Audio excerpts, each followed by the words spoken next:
today? What am I doing today?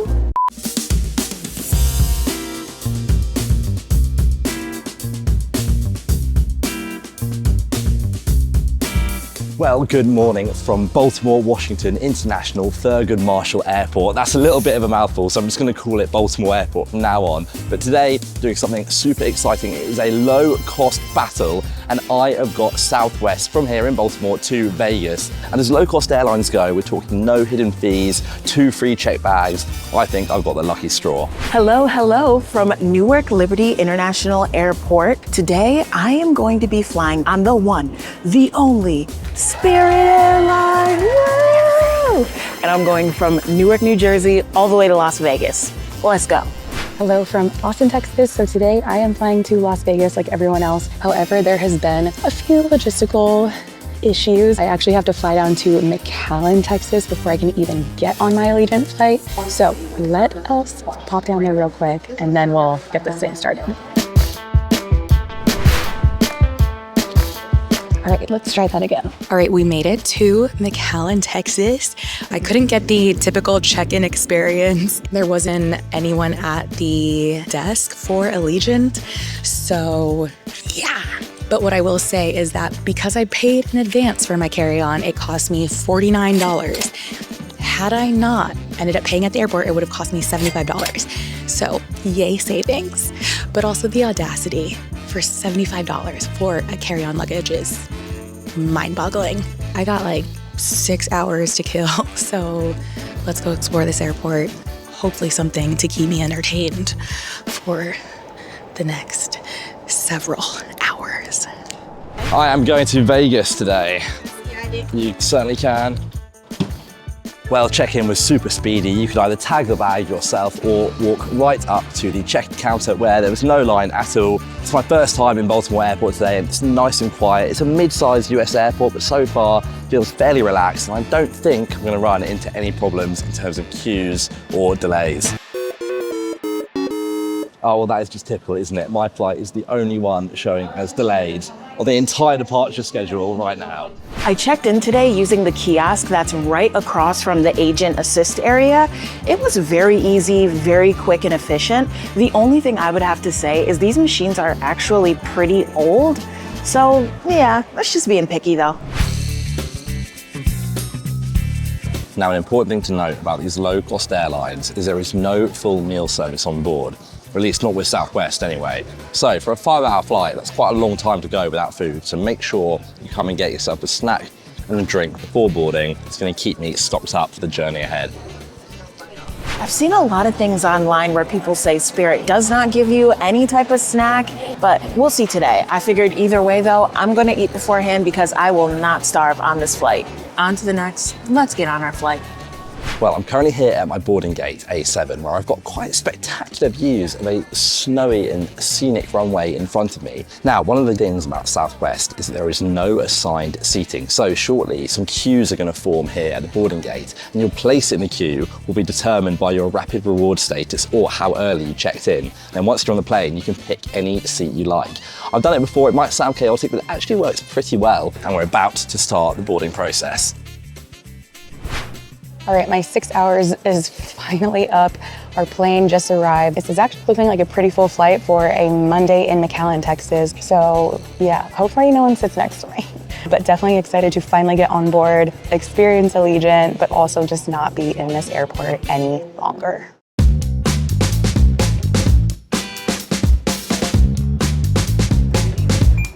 Well, here we go, moment of truth. Stepping on Southwest 737 MAX for the first time. Let's go.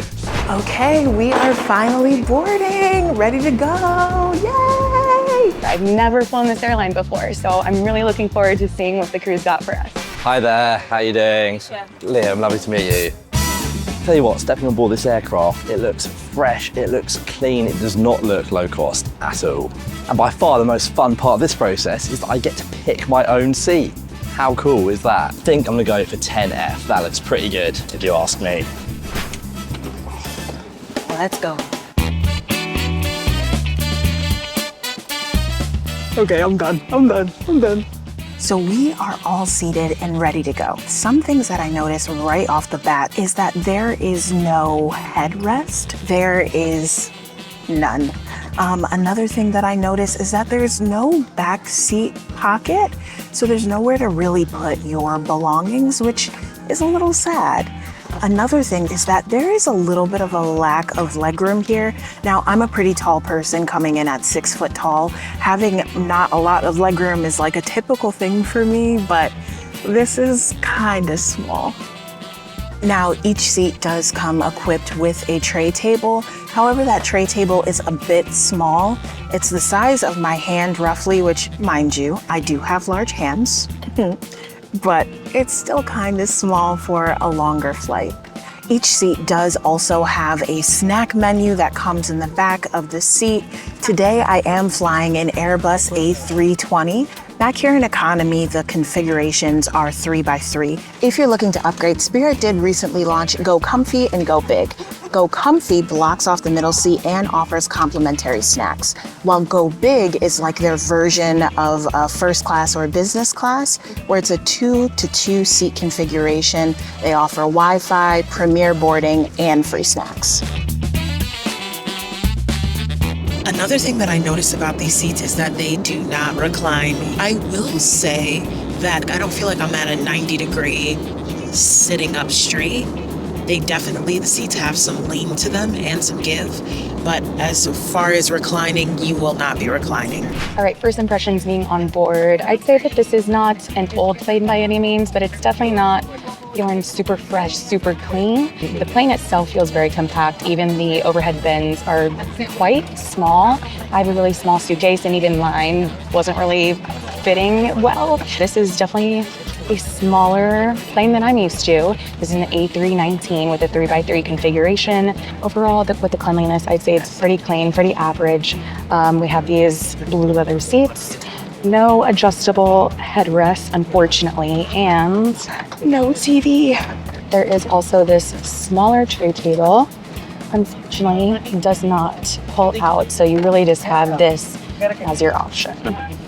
This is my leg room with my bag. I am 5'7", and my knees are pretty close to the seat in front of me. Don't love that, but so far, no one's sitting in my row. So fingers crossed we get this whole thing to ourselves. Well, welcome to my seat 10F that I've just chosen here on this Southwest Airlines 737 MAX. First things first, I love the nice blue design of this cabin. It's a 3x3 configuration, and there are no extra legroom seats on this flight, but so far this feels pretty damn comfy. As you can see, I've got this nice window seat that is actually plenty big enough to shuffle about in, and behind my head here I have an adjustable headrest that folds in at either side to offer a little bit more support. It's not the softest thing in the world, but it provides a good amount of padding, and it's certainly better than nothing. Then down at my left armrest, I've got my little recline button, so let's give that a test now. And there's not loads to recline, but there is some, which is more than can be said for a lot of low-cost carriers. So that's nice that I can stretch out a little bit more and give myself a bit more space to kick back and relax. And then if I flip you around to the back of the seat in front of me, you can see there is a little pocket at the top here for a magazine, some literature, and then pulling down, you can see the tray table that I can unlatch like this and pull down. And that is actually a pretty decent size, scoring about a 3 on the Liam Spencer hand scale, so not too bad at all. You can also move it back and forth depending on your preference. Now this we love to see. There's not one, but 2 charging ports, including the all-important USB-C, which most devices use these days, and you don't see enough on planes. So that's a great little touch to have that. And then moving down, you have your standard seatback pocket in front of you, where I've currently got some water, my phone charger, and then further down, there is actually a really decent amount of legroom, and more than I would typically expect on a low-cost flight. I can spread my legs out, put them all the way through. That feels very, very comfy indeed.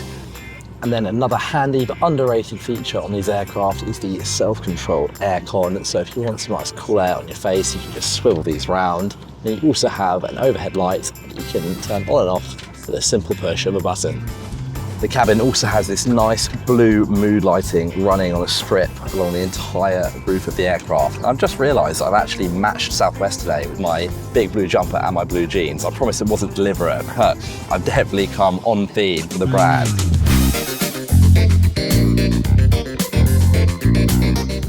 Now, while there aren't IFE screens on these Southwest aircraft, there is Wi-Fi available for $8. And with that Wi-Fi, you can also access a number of different movies and TV shows you can actually watch on your phone or your iPad. Looks like there's quite a lot of new stuff on here. We're talking the new Beetlejuice, the Wild Robot, another nice little touch for a low-cost airline. If you're looking to purchase Wi-Fi, you can get it for $16.99 or I think $19.99, which is a little pricey in my opinion. The $16.99 one is just for browsing and the $19.99 one is for streaming.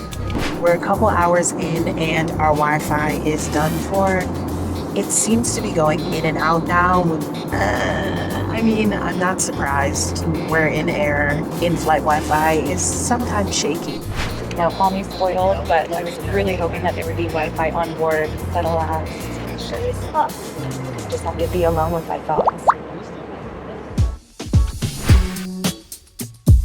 Now, Southwest have 803 aircraft across their fleet, all of which are 737s. That's split between the 700, the 8 and the MAX. And the MAX is what I'm on right now. It's what Southwest see as the future of the airline. And talking in future, there are some big changes coming to Southwest in 2026.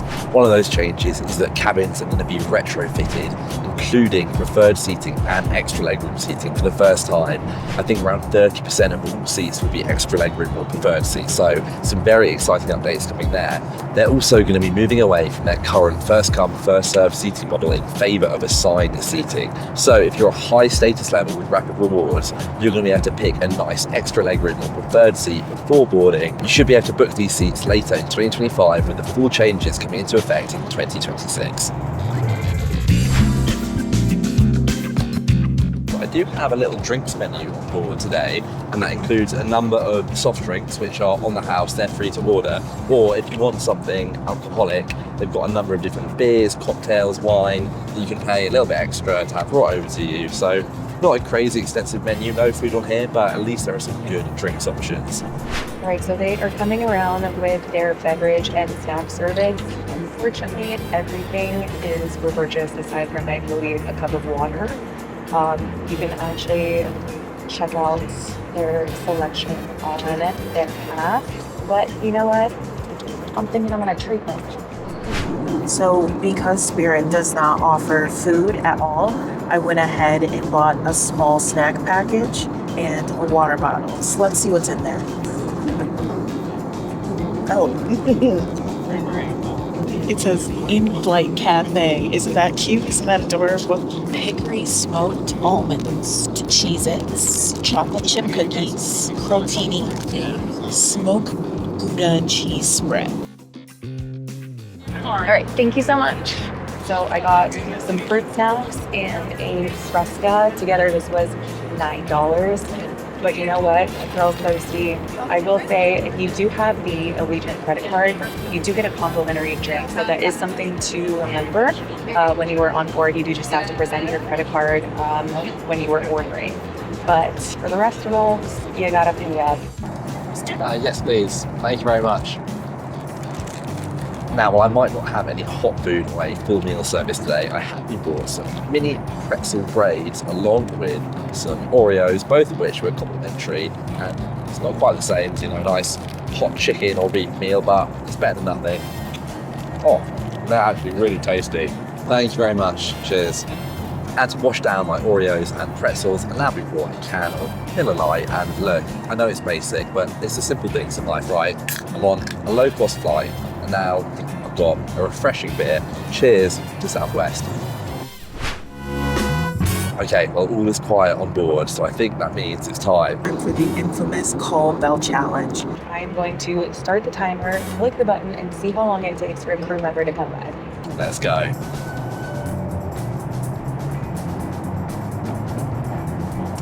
Hiya, can I just get a Diet Coke, please? Yeah, thank you so much. Tell you what, low cost in economy, that's pretty damn speedy.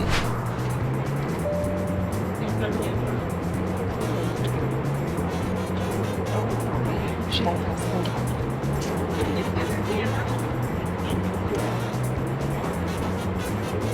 I feel like maybe we should stop and try again. Let's see.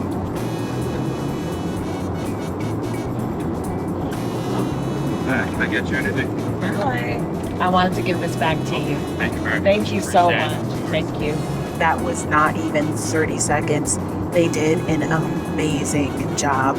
I'm wondering if Southwest and Allegiant will be able to top that. I don't think they will.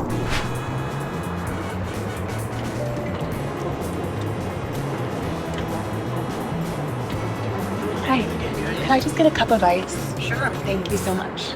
He was super sweet. You guys are amazing. Thank you so much. All right, I have made it to Las Vegas.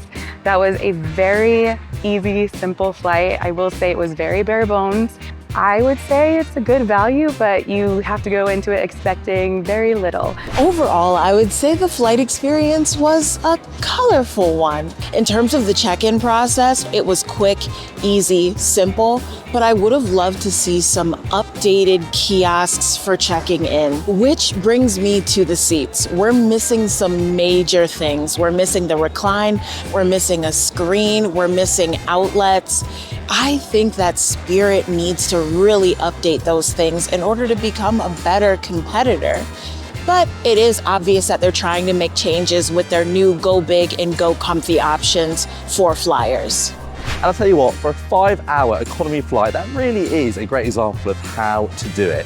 On board, the comfort was great, the seat felt fresh, it was clean, the service today was excellent, and great service on an economy flight can really elevate it to a much more premium feeling product. Nice to get a number of drinks and some snacks. My one wish is that they did have a food service on board as well, because 5 hours without a main meal is quite a long time. And don't forget, there are exciting changes coming to Southwest in the near future, including assigned seating, extra legroom seats. There's a lot to look forward to, and even today it was not bad at all. So I would definitely fly Southwest Airlines in economy again.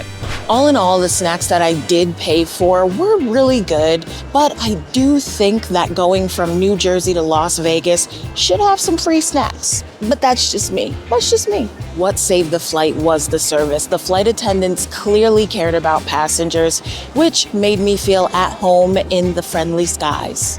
I would probably lean towards maybe a different budget airline just to get a little higher level of an experience, but at the end of the day, it's whatever is closest to you and whatever works for your budget. So I'd say definitely worth looking into Allegiant if they serve your city.